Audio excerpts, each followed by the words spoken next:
I almost stayed comfortable. That would have been the biggest mistake of my life. My name is Wayne Calloway, and for 11 years I was good at my job. Not great, good. There's a difference, and trust me, most people never figure that out until it's almost too late. I worked as a regional sales manager for a mid-sized logistics company out of Columbus, Ohio. I had a corner office with a view of the parking lot. I drove a decent car. I coached my son's Little League team on Saturdays. I had a 401k, a reliable paycheck, and a wife who loved me. By most American standards, I had made it. And that was exactly the problem. Every morning, I'd pull into that parking lot, coffee in hand, and tell myself the same quiet lie. This is fine. This is enough. But somewhere deep inside, underneath the routine, underneath the comfort, underneath the carefully built life I had constructed, something was burning. It wasn't anger, it wasn't depression, it was hunger. And I was starving it to death one fine day at a time. I remember the exact moment everything cracked open. It was a Tuesday in March 2019. I was sitting in a conference room in downtown Columbus watching a 28-year-old kid named Derek pitch his startup idea to a group of investors. Derek was nervous. His slides weren't even that polished, but his eyes, man, his eyes were on fire. He believed in what he was building so completely that it made the whole room lean forward. I sat in the back of that room and felt something I hadn't felt in years: shame. Not because Derek was younger than me, but because I remembered being that guy.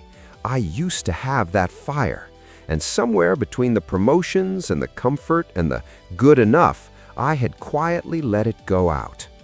I drove home that night and sat in my driveway for 45 minutes. Just me, a cold cup of coffee, and the truth I'd been running from. I was good, but I was never going to be great. Not like this. Here's what nobody tells you about being good. It's seductive. Good pays the bills. Good gets you praise. Good is safe. When you're good at something, people rely on you. They need you. They appreciate you.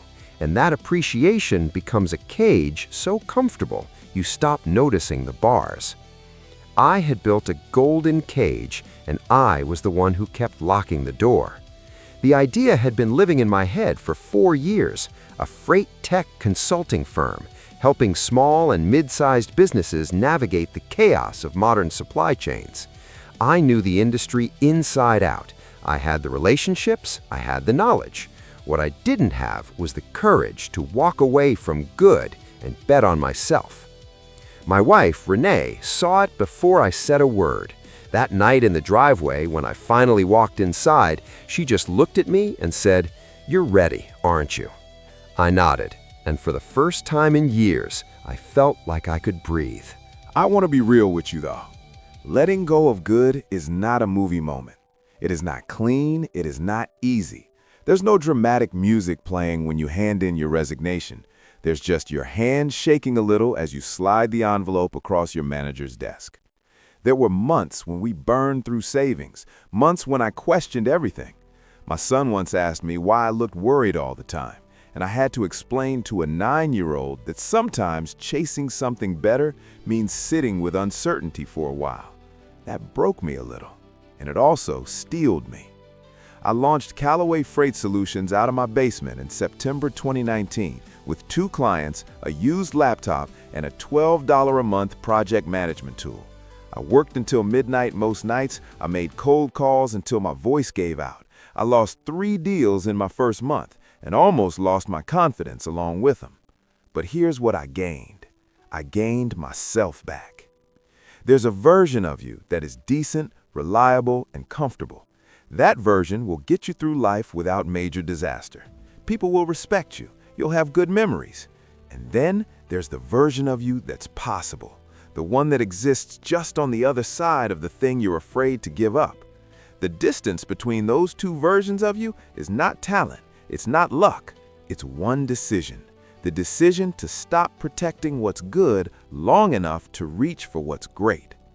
By 2022, Calloway Freight Solutions had 12 full-time employees and was pulling in $2.3 million in annual revenue. We were featured in Supply Chain Dive magazine. I spoke at a logistics conference in Chicago, the same kind of room where I once watched Derek pitch with fire in his eyes. This time, I was the one on stage. But the number that means the most to me isn't a revenue figure. It's the look on my son Marcus's face the day he came into the office after school and saw his dad's name on the wall. He looked up at me and said, "Dad, you built this?" I said, "Yeah, buddy, we did." So, if you're sitting in your parking lot right now, comfortable, competent, and quietly unfulfilled, I want you to hear me clearly. Good is not your enemy, but good is not your destiny either. Let it go. Greatness is waiting, and it's been patient long enough.